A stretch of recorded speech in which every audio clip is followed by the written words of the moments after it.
Good morning students. तो हम कुछ थ्योरीज पढ़ रहे हैं कोऑर्डिनेशन कंपाउंड्स की। हमने वर्नर्स थ्योरी पढ़ी थी, उसके नेक्स्ट चैप्टर में हमने नेक्स्ट वीडियो में हमने वैलेंस बॉन्ड थ्योरी पढ़ी थी। Now crystal field theory. Crystal field theory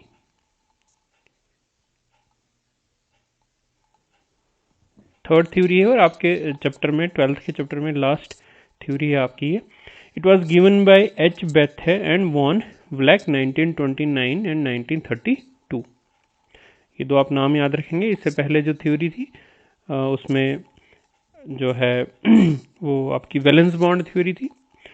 this is crystal field theory, H Bethe and van Vleck 1929-1932। इसके कुछ पॉइंट्स हैं।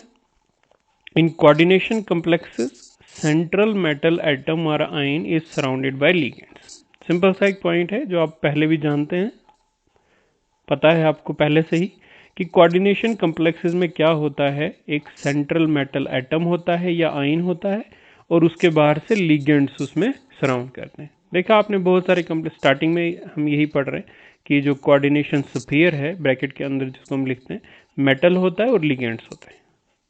तो हर एक कम्प्लेक्स में क्या होता है, एक मेटल होता है और उसके बाहर से लिगेंड्स जो है उसको सराउंड करते हैं। ठीक है, और जो लिगेंड्स हैं वो कोऑर्डिनेट बॉन्ड से जुड़े हुए होते हैं मेटल के साथ। ये जो सेंट्रल मेटल है ये एटम भी हो सकता है और ये न्यूट्रल जो है या आयन भी हो सकता है। सेंट्रल मेटल एटम भी हो सकता है और आयन भी हो सकता है। This is your first point, जो एक सिंपल सा पॉइंट है, सबको पता है कि कोऑर्डिनेशन कम्प्लेक्सेस में central metal atom is surrounded by ligands. Next जो पॉइंट है, लिगेंड्स में बी नेगेटिवली चार्ज्ड और न्यूट्रल स्पीशीज। अब फिर वही बात कि लिगेंड जो हैं उनको तो इलेक्ट्रॉन डोनेट करने हैं कोऑर्डिनेट बॉन्ड बनाने के लिए। मेटल जो पॉजिटिव है या न्यूट्रल है उसको डोनेट करने हैं। अब डोनेट करने हैं तो या तो ये लिगेंड नेगेटिवली चार्ज होगा या तो इसके पास लोन पेयर ऑफ इलेक्ट्रॉन होगा। अगर ये न्यूट्रल होगा तो ये न्यूट्रल भी हो सकता है, ये नेगेटिवली चार्ज भी हो सकता है ligand. So it may be negatively charge और न्यूट्रल स्पीशीज। अगर नेगेटिवली है तो उसमें एक्स्ट्रा इलेक्ट्रॉन तो होंगे ही, बट अगर न्यूट्रल है तो उसमें क्या होंगे, लोन पेयर ऑफ इलेक्ट्रॉन होंगे डोनेट करने के लिए। इफ नेगेटिवली चार्ज, अगर नेगेटिव चार्ज है, these are considered as point negative charge and if neutral considered as dipoles. समझ लो कि ये अगर नेगेटिव चार्ज है तो इसको आप सीधा एक नेगेटिव चार्ज की फॉर्म में लिखते हैं। बट अगर न्यूट्रल है तो कैसे, तो उसको एक डाइपोल की तरह से ट्रीट करते हैं। उस लिगेंड को एक डाइपोल की तरह से ट्रीट करते हैं जिसमें नेगेटिव पॉजिटिव चार्जेस होते हैं। न्यूट्रल है तो डाइपोल, और अगर नेगेटिव है तो एक नेगेटिव चार्ज इसको ट्रीट करते हैं। Third point, there is no overlapping of metals and the ligands orbitals, so no covalent coordinate bond formed. इससे पहले जो थ्योरी थी वैलेंस बॉन्ड थ्योरी, उसमें हमने पढ़ा था कि मेटल और लिगेंड के बीच जो वैलेंस ऑर्बिटल होता है वो ओवरलैप करते हैं। ओवरलैप करके कोवेलेंट कोऑर्डिनेट टाइप बॉन्ड बनता है ओवरलैपिंग से।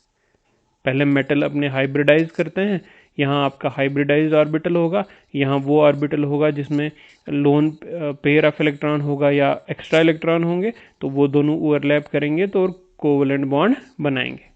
मगर ऐसा क्रिस्टल फील्ड थ्योरी ऐसा नहीं बोलती है कि कोई ओवरलैपिंग ऑफ इलेक्ट्रॉन नहीं होता है, overlapping of metal and ligand orbital नहीं होता है, तो कोवेलेंट बॉन्ड तो नहीं बनता है। जैसा वैलेंस बॉन्ड थ्योरी ने बोला कोवेलेंट बनता है, इसने बोला कोवेलेंट नहीं बनता है। ये थर्ड पॉइंट। फोर्थ पॉइंट देखते हैं, तो अगर कोवेलेंट नहीं बनता है तो बनता कैसा है? The bonding between metal and the ligand is purely electrostatic और आयनिक। ये क्या बोल रहा है, आयनिक बॉन्ड बनता है।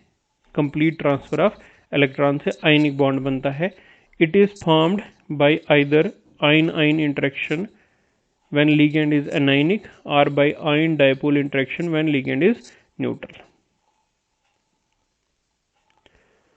तो क्या बोल रहा है कि bonding between metal and ligand is purely electrostatic. Covalent नहीं होता, इलेक्ट्रोस्टैटिक बॉन्ड बनता है, आयनिक बॉन्ड बनता है according to crystal field theory, transfer of electron से बनता है। It is found by either ion ion interaction when ligand is anionic और by ion dipole interaction when ligand is neutral. देखो अभी आपने बोला कि या तो लिगेंड जो है वो एनायनिक है या तो लिगेंड जो है वो न्यूट्रल है, तो उस पर लोन पेयर ऑफ इलेक्ट्रॉन होना जरूरी है। और मेटल तो या तो एटम है या आयन है, कुछ भी हो सकता है। तो अगर लिगेंड है नेगेटिवली चार्ज एनायनिक, तो इंटरेक्शन होगा मेटल और लिगेंड का कैसा, आयन आयन, यहां से भी आयन यहां से भी आयन, तो ये इंटरेक्शन होगा आयन आयन इंटरेक्शन। बट अगर ये नहीं है, तो अगर इसको आप न्यूट्रल है तो आपको पता है इसको डाइपोल ट्रीट करते हैं, तो तब इंटरेक्शन होगा ion dipole, ion dipole interaction होगा जब लिगेंड होगा न्यूट्रल। फिफ्थ पॉइंट देखते हैं। In an isolated metal the d subshell containing 5d orbital is degenerate. In an isolated metal, the d subshell containing 5d orbitals is degenerate. All have same energy. देखो मैं इसको अब ऐसे समझाता हूँ एक नई स्लाइड में। जब एक मेटल है तो मेटल में मेनली यहाँ पे इन्वॉल्व हैं कौन से, डी सबशेल, डी सबशेल, क्योंकि ये डी ब्लॉक एलिमेंट्स ही मेनली ये कोऑर्डिनेशन कॉम्प्लेक्सेस बनाते हैं। डी सबशेल, आपको पता है डी सबशेल में 5 ऑर्बिटल्स होते हैं जिनको आप डी ऑर्बिटल्स बोलते हैं, और पांचों की एनर्जी सेम होती है। मान लो इसमें 5 ऑर्बिटल हैं, ये 5 ऑर्बिटल हैं, ये 5 ऑर्बिटल हैं, इन सब की एनर्जी सेम है, एनर्जी जो है वो सबकी सेम। तो जिसकी एनर्जी सेम होती है, जिन ऑर्बिटल्स की एनर्जी सेम होती है, उनको आप बोलते हैं डीजेनरेट, डीजेनरेट ऑर्बिटल्स, जिनकी एनर्जी सेम होती है। बोल रहा है इन एन आइसोलेटेड एटम, अगर आइसोलेटेड है, आइसोलेटेड मतलब अभी इसके बाहर से लिगेंड नहीं आए, खाली एक मेटल का एटम है, तो उस केस में जो सारे डी ऑर्बिटल्स हैं, पांचों डी ऑर्बिटल्स हैं, उनकी एनर्जी एक जैसी होती है और वो डीजेनरेट ऑर्बिटल्स होते हैं।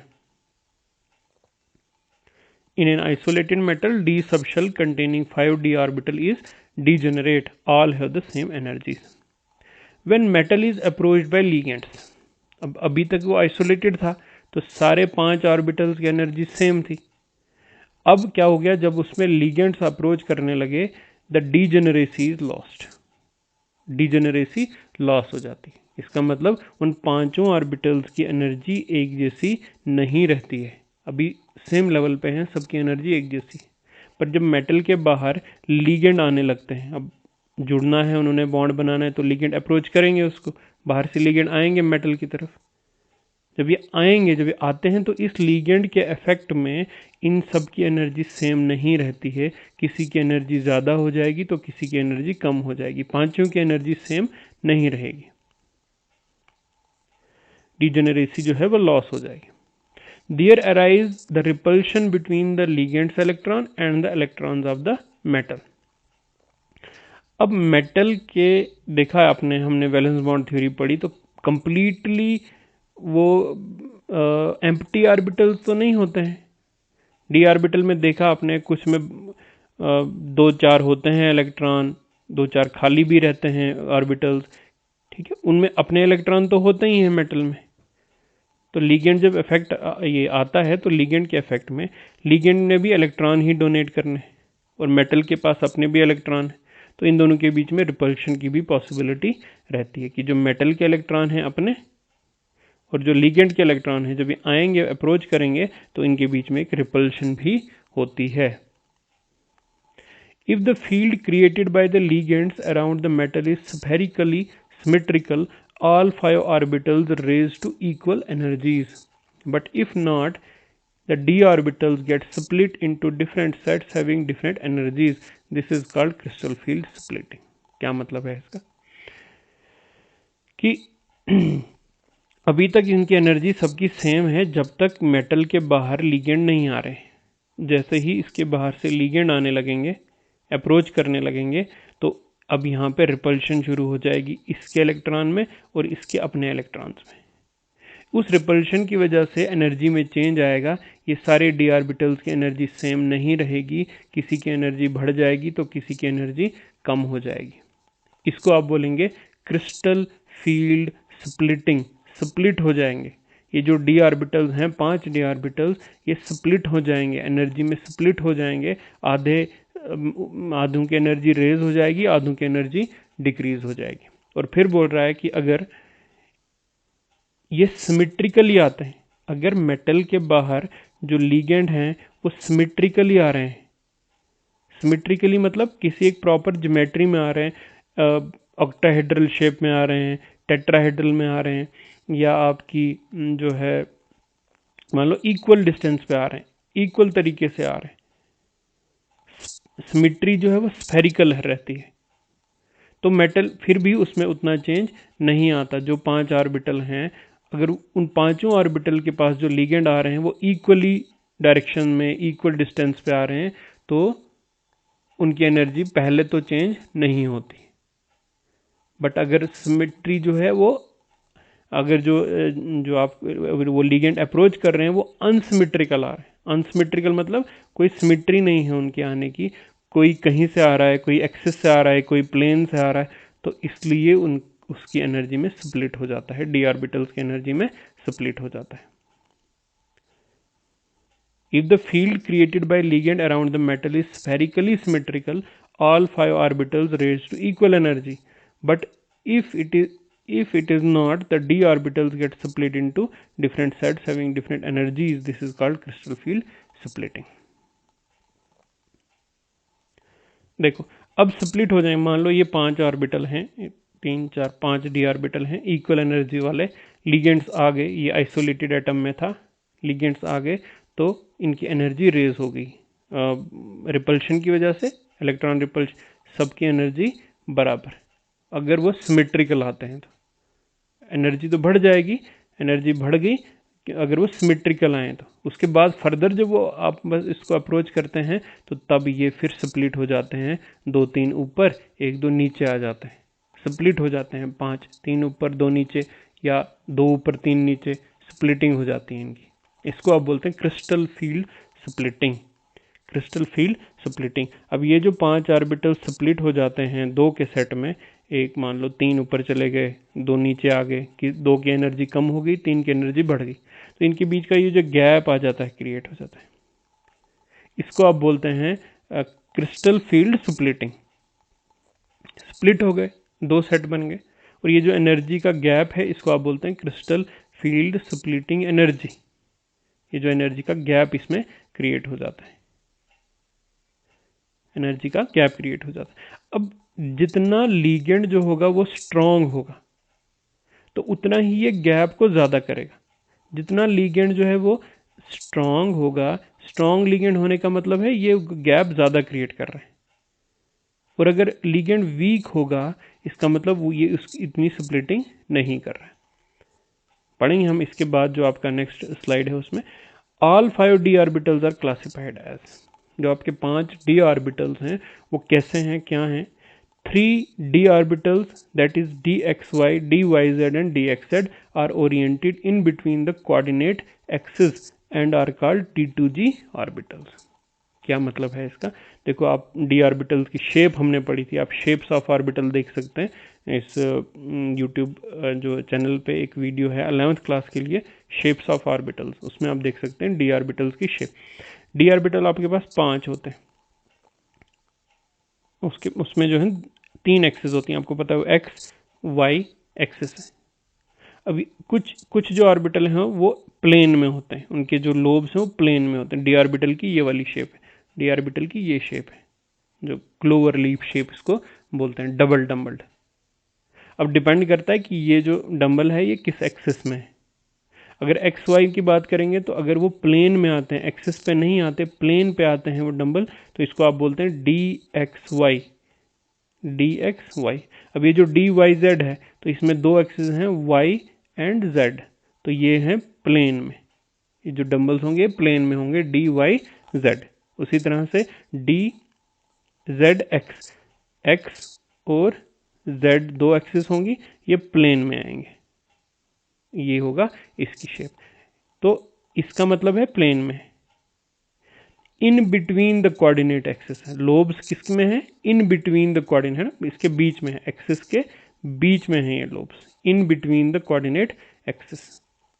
इन तीन में d x Y, d y z और डी एक्स जेड में, ये तीनों एक ही जैसे हैं, सिर्फ एक्सिस में फर्क है। तो इनको आप बोलते हैं T2G ऑर्बिटल्स। 3 ऑर्बिटल्स हैं तो इसको आप बोलते हैं T2G सेट या T2G ऑर्बिटल। जो बाकी दो रह गए वो हैं D x square Y square और d z square. The other two orbitals d x square Y square and d z square oriented along x y and z axis called e g orbitals. इसके अलावा जो दो हैं वो ऐसे हैं, जैसे इसकी बात करता हूँ, D x square Y square, X और वाई दो एक्सिस, इसके लोब्स एक्सिस पे हैं, एक्सिस पे हैं, प्लेन में नहीं है, एक्सिस पे हैं, एक्स और वाई एक्सिस पे हैं, ये फर्क है उनमें। वो प्लेन में थे, वो ऐसे एक्सिस के बीच में आ रहे थे इन पे, ये एक्सिस पे आ रहे हैं। तो किस कौन कौन से, एक्स स्क्वायर वाई स्क्वायर। जो डी जेड स्क्वायर की शेप है वो डी जेड स्क्वायर में एक ही एक्सिस होती है, जैसे जेड एक्सिस, और ऐसे आपका उस एक्सिस पे वो इसमें एक ही लोब होता है, और सेंटर में एक आपको पता है डाउनवर्ड शेप की रिंग होती है, इसको आप बोलते हैं डी जेड स्क्वायर। तो ये 5 ऑर्बिटल हैं, जिसमें से 3 जो हैं वो प्लेन में आ रहे हैं और 2 जो हैं वो एक्सिस पे आ रहे हैं। जो 3 प्लेन में आ रहे हैं उनको आप बोलते हैं T2G सेट, और जो 2 एक्सिस पे आ रहे हैं उसको आप बोलेंगे EG सेट। क्या बोलेंगे, EG, और इनको बोलेंगे T2G। इसका मतलब जो 5 ऑर्बिटल पहले ऐसे डिजेनरेट थे, जब लिगेंड्स आ गए तो वो स्प्लिट हो गए, टूट गए, 3 ऊपर अलग सेट में, 2 नीचे अलग सेट में। तो जो 2 नीचे हैं उनको आप बोलेंगे EG सेट, और जो 3 ऊपर एक जैसे हैं इसको आप बोलेंगे T2G सेट। ये 3 नीचे 2 ऊपर भी हो सकते हैं, अब वो केसेस हम पढ़ेंगे एक एक करके। तो ये 2 सेट आपके बन जाते हैं। इनके बीच का जो एनर्जी गैप है ये किस पे डिपेंड करता है, ये डिपेंड करता है लिगेंड्स की स्ट्रेंथ पे, लिगेंड्स की स्ट्रेंथ पे। लिगेंड अगर स्ट्रांग होगा तो ये एनर्जी गैप ज़्यादा होगा, लिगेंड अगर वीक होगा तो ये एनर्जी गैप कम होगा।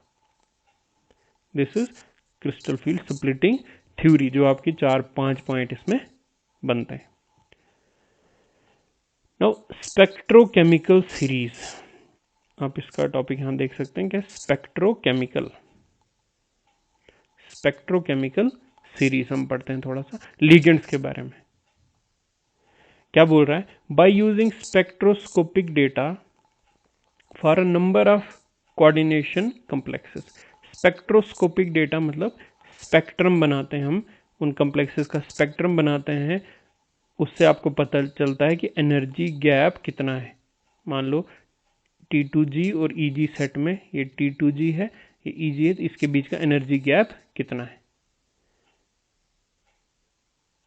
तो हम वो स्पेक्ट्रोस्कोपिक डेटा की स्टडी करते हैं। Number of coordination compounds having the same metal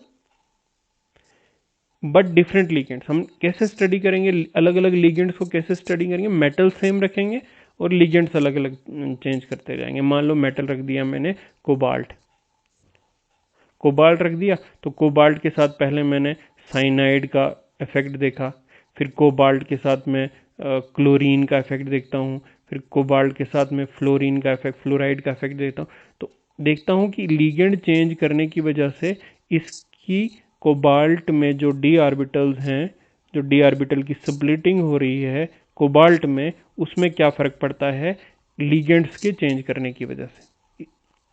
तो उस बेस पे हम लिगेंड्स को अरेंज करते हैं कि कौन ज़्यादा स्प्लिटिंग करता है तो कौन कम करता है।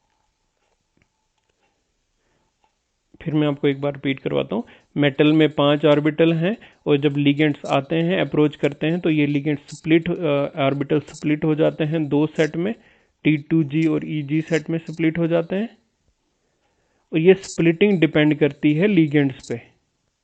कोई लिगेंड इसकी ज़्यादा स्प्लिटिंग कराएगा, ज़्यादा एनर्जी गैप होगा, तो कोई लिगेंड कम स्प्लिटिंग कराएगा।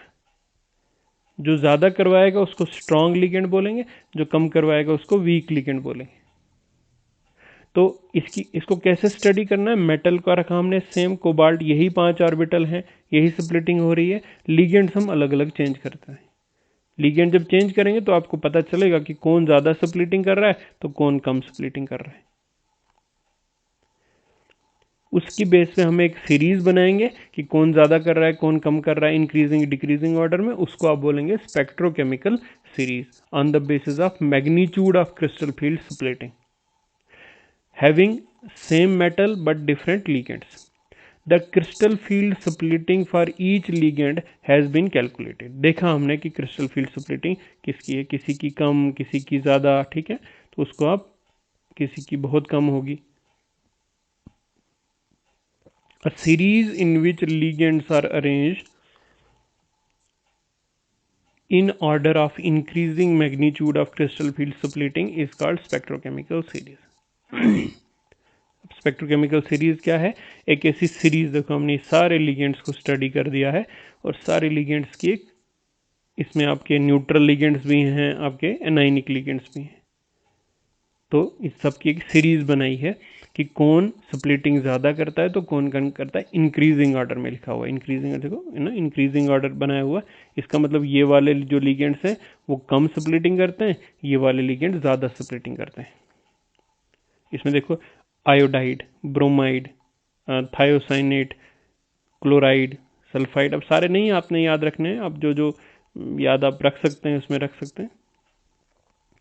जो आपके जो न्यूट्रल हैं मेनली, देखो यहाँ पे आप ये याद रख सकते हैं, कार्बोनाइल, साइनाइड, मिथाइल, ठीक है। ये आपका फास्फोरस है, ट्राई अल्काइल जो फास्फेट वाला ग्रुप है, ठीक है। नाइट्रो ग्रुप, पिरिडीन, ये अमोनिया आ गया, ये इथाइलिन डाइमीन टेट्राइसिटेट आ गया, ये इथाइलिन डाइमीन आ गया, बाइपिरिडीन, फेनेंथ्रीन वगैरह कुछ, ये ऑक्सलेट आ गया, ऑक्साइड आ गया, वाटर, NCS आ गया, थायोसाइनेट, आइसोथायोसाइनेट है, ये हाइड्रोक्साइल ग्रुप है, सल्फेट है। तो सबको आपने स्टडी किया, सारी सीरीज आपने याद रखने की ज़रूरत नहीं है, आप जस्ट एक कुछ मेन याद रखिए। तो ऐसे आपने की, ये जो हैं लिगेंड्स ये कम स्प्लिट करते हैं, ये जो लिगेंड्स है वो ज़्यादा स्प्लिटिंग करते हैं। मतलब अगर कोबाल्ट के साथ आप आयोडीन यूज़ करेंगे तो आयोडाइड यूज़ करेंगे तो स्प्लिटिंग कुछ, मान लो इसका जो गैप, एनर्जी गैप होगा वो लेट 20 जूल का क्रिएट होगा। और यही कोबाल्ट के साथ अगर आप कार्बोनाइल डाल देंगे तो यही गैप जो है वो आपका 100 जूल का होगा, ज़्यादा स्प्लिटिंग होगी, ज़्यादा गैप क्रिएट होगा। तो इसी के बेस पे हमने ये सीरीज बनाई है, spectrochemical series. From iodide to water, iodide से शुरू करेंगे कहाँ तक, वाटर तक। ये जो लिगेंड्स हैं वीक फील्ड लिगेंड की कैटेगरी में हम इसको रखते हैं। वीक फील्ड मतलब कम करते हैं स्प्लिटिंग, और ये जो हैं ये ज़्यादा स्प्लिटिंग करते हैं, इसलिए स्ट्रॉन्ग फील्ड लिगेंड।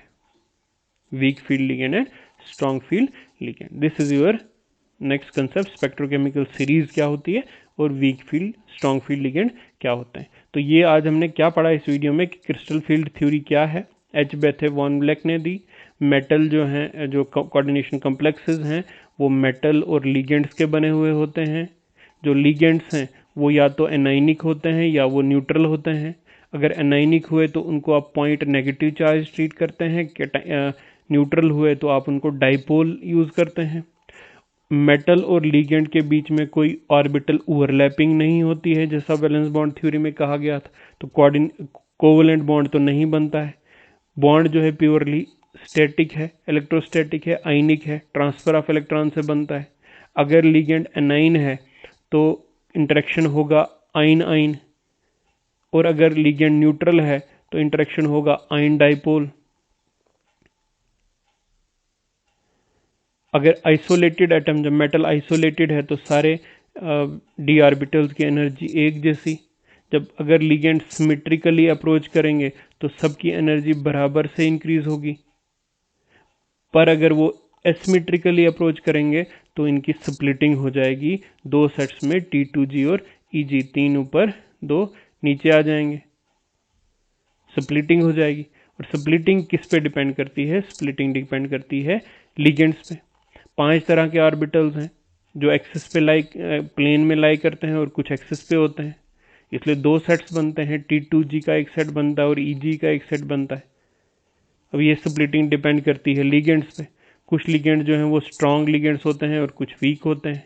जो ज़्यादा स्प्लिटिंग करेंगे वो स्ट्रॉन्ग लिगेंड्स हैं, जो कम स्प्लिटिंग करेंगे वो वीक लिगेंड्स हैं। तो इस वीडियो में इतना ही। नेक्स्ट जो है हम इसकी कुछ कम्प्लेक्सेस पे इसकी एप्लीकेशन देखते हैं, क्रिस्टल फील्ड एनर्जी हम निकालेंगे। तो आज के लिए इस वीडियो में इतना ही।